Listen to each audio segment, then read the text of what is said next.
Welcome back to Josh Bearhart's Reading Room. I'm Josh Bearhart Hawk, author of the journal GPS Signal Loss and Legends and Tales, Creepy and Fun Stories to Tell Around the Campfire. And at this point, I'm hoping that you've been reading along with me. We are reading my debut novel, The Journal.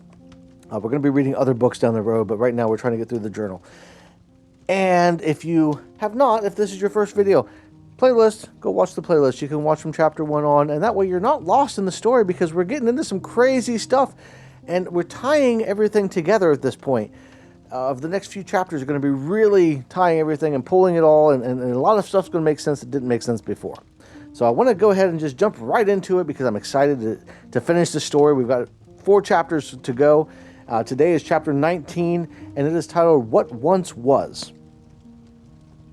Wandering through the house, Heath admired the art hanging on practically every wall. Paintings adorn the hallways, appearing to be replicas of works by the likes of Michelangelo, Da Vinci, and Picasso, among many others. Busts of various historical figures like George Washington, Alexander Hamilton, and Julius Caesar stood proud in rooms throughout the manor, keeping their secrets hidden behind stone gazes. He had counted 8 bedrooms in total on the 2nd floor, all of which were well kept but unused. Each had its own private washroom, attached with the view from every single room, seeming to be more beautiful than the last. On the 1st floor, there was a foyer, an office, a kitchen, a dining room, and a great room where bookshelves lined the lower walls and taxidermied animals watched everything.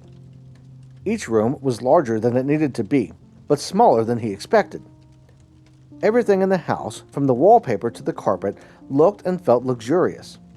As nice as it all looked, he couldn't shake the feeling that he had stepped back in time somehow. It was as if someone had built a house during the Civil War and it had gone untouched by human hands or dust for the next century. Returning from his exploration, he found Hermes sitting in the great room, reading a book by the fireplace. "Did you find the house to your liking, Mr. Borgiers?" he asked. "It really is an amazing place, though I can't help but wonder why it's gone unused for so long. You said Mr. Appleton left it to me, but why did he make it such a secret? It doesn't make any sense." "As I said before, I'm not privy to all of Mr. Appleton's reasons. You know as much as I do at the moment, though I'm sure there will be more answers in the contract he left for you to sign. That document is sealed, and even my eyes have not looked at it." Heath had been avoiding the contract or even talking about it since Samantha had left, because he knew how difficult it would be to refrain from signing it once it was in front of him. The house was everything he could have ever wanted in a home, though some things in it were still unclear. "Hermes, would it be possible for me to explore the grounds outside before making my decision? I can see quite a bit from the windows, but there's a lot of places I can't really look at without going outside." "I am sorry, but the stipulation Mr. Appleton provided was very clear. If you step out of the door before signing, you lose the ability to inherit the property.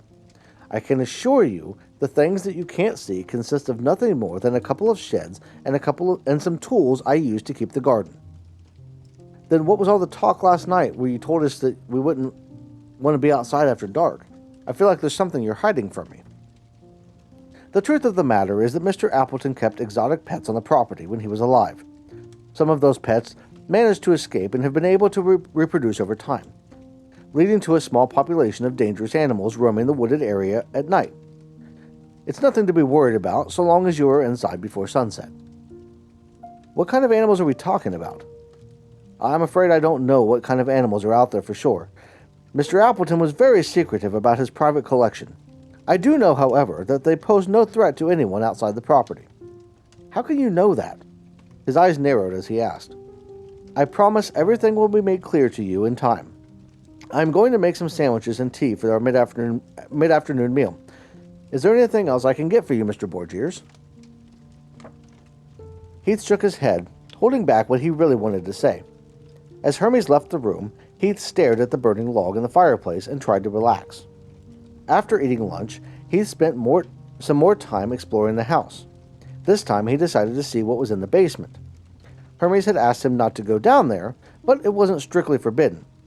As he lifted the latch and slowly opened the door, he hoped the creaking of the hinges wasn't reaching the old man's ears. Sliding through the opening, he closed the door behind him and turned on his flashlight to illuminate the stairway. As he climbed down the stairs, the musty smell of damp dirt took over his nose. Reaching the bottom, he located a switch on his left that helped bring more light to the small room he found himself in. Looking around, he spotted several barrels and crates stacked along the walls on either side of the space. Making his way further in, a door on the wall opposite the stairs caught his eye. This door was unlike any of the others he had seen throughout the house.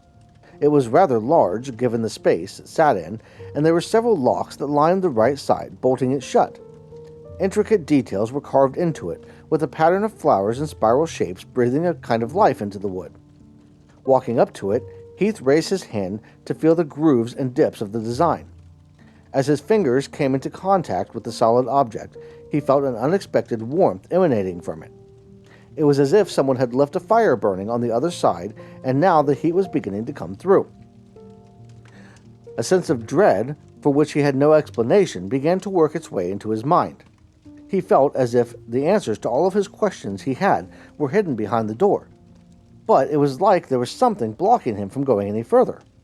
Not the locks that held the door closed, but something else. Something almost supernatural. Closing his eyes, he imagined walking through the door. In his mind, he saw himself in a kitchen, standing behind someone. He couldn't tell who the man was, but he felt a familiarity in the situation that brought him comfort. He was reaching out a hand to touch the man's shoulder when a voice broke the silence that surrounded him. "Mr. Borgiers, are you all right?" Opening his eyes, Heath found himself lying on the floor of the basement, with Hermes kneeling over him. "Are you all right? What happened?" Hermes asked as he helped Heath to his feet. "I'm not sure. I was just exploring the house, and I came down here to see what the cellar looked like. I found this door, and everything is just kind of a blur after that." The two men made their way back upstairs, and Hermes went to make some tea after making sure Heath was comfortable on the couch in the study. When the old man returned, Heath asked him about the door. "As far as I know, it is nothing more than another storage room, though I have never been inside. The keys were lost long ago, with only Mr. Appleton knowing where they were," Hermes explained. "Is there any way we can pick the locks? I'll want access to that room at some point if I decide to sign the contract." "I'm sure we can figure something out. For now, though, I would suggest you get some rest." Closing his eyes again, Heath dozed off before he finished his tea. Dreams of Samantha soon brought his mind to ease. Early the next morning, Heath found himself sitting at the breakfast table reading over the contract. He wasn't planning on signing it, but he did want to have a good understanding of what it said before Samantha returned so they could discuss it and decide what to do. The envelope Hermes had handed him felt rather thick, but there were only a few papers inside it. The first was a letter from Mr. Appleton. "Dear Mr. Borgiers, if you are reading this letter, I assume that means you have received my other correspondence and are trying to decide if you want to own Asphodel Estates. The enclosed contract will lay out the specifics of the deal, but I want to add this letter in a way to ease your mind and answer any questions you may have. The truth is, I knew your father and mother very well, and their passing was not something I took lightly. The men who carried out the deed have been dealt with, but that doesn't fix what they did. I should have been there that night, but as fate would have it, I was visiting another dear friend who needed my help. Your father helped me build this house, both financially and with his own hands. It is as much his as it is mine, and so, when I pass, I feel it is only right to leave it to you, should you desire to have it. There are some things you will need to know and do before you claim it. First, there are several wild cats that stalk the property at night. I have raised them since they were cubs, and so they allow me to come and go without issue. Please allow them to stay on the land. Second, the house must stay as it is with no changes to the structure or decor. Third, Hermes must either be kept on as a property manager or receive half of the money I leave to you in this contract. He has served me well for many years, and I don't want to see him left out in the cold. Finally, I mentioned in the prior letter that you were selected for something special. While I cannot give you the complete details, I can provide some information here. I come from a long line of individuals that have each made a great sacrifice to save those who they love. This is something I take very seriously. We each have a time and place that involves a decision to be made, and I have made arrangements for you to receive a chance at this gift. I missed my opportunity, and it is one of the biggest regrets of my life. The steps you will need to take will be difficult, but in the end, I can promise you the reward is worth what you will have to give up.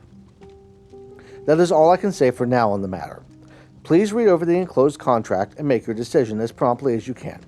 Yours truly, Mark Appleton, Esquire. The contract was fairly standard, with a lot of legal terms that Heath had seen at one time or another in his work. As he looked over it for the third time, his eyes wandered to the signature line at the bottom. There was no reason he could see to keep from signing it other than waiting on Samantha. He could just call her and go over it briefly, sign the bottom, and have her come pick him up. From the look of it, the letter was written by a deranged old man who was on his deathbed and wanting to have some fun before he was gone. There were some answers there, of course, but the last part about some secret society and him being picked for something was crazy. Getting up, he walked over to the phone in the corner of the room and called the office. After several rings and no answer, he assumed Samantha was probably in Columbus getting what information she could about Hermes, and he might not hear from her for another day or two. Going back over and picking up the contract once more, he felt like he needed to make a decision now. Grabbing a pen from the table, he put the piece of paper down and signed his name. After he finished writing, the sound of the phone ringing caused him to jump. Calming himself, he crept toward the phone, expecting each ring to be the last. Reaching the corner, he picked up the receiver and put it to his ear. A male voice spoke through thick static. "Hello, Heath. We have a lot to talk about." So that's chapter 19. A lot of awesome stuff coming up. If you want to find out what happens in chapter 20, if you're just watching this when it just comes out, chapter 20 is over on Patreon, along with some behind-the-scenes stuff, week early, all the videos a week early, all that good stuff. More stuff to come. I've got a lot of awesome, and I can't wait to share with you what's going on with the story. I want to hear your thoughts in the comments below. What do you think of the story so far? What do you think is going to happen? And make sure you like the video, subscribe if you're not already for some reason, all that good stuff. But I want to thank you all for watching. Everybody have a great rest of your day, and I'll see you in the next one.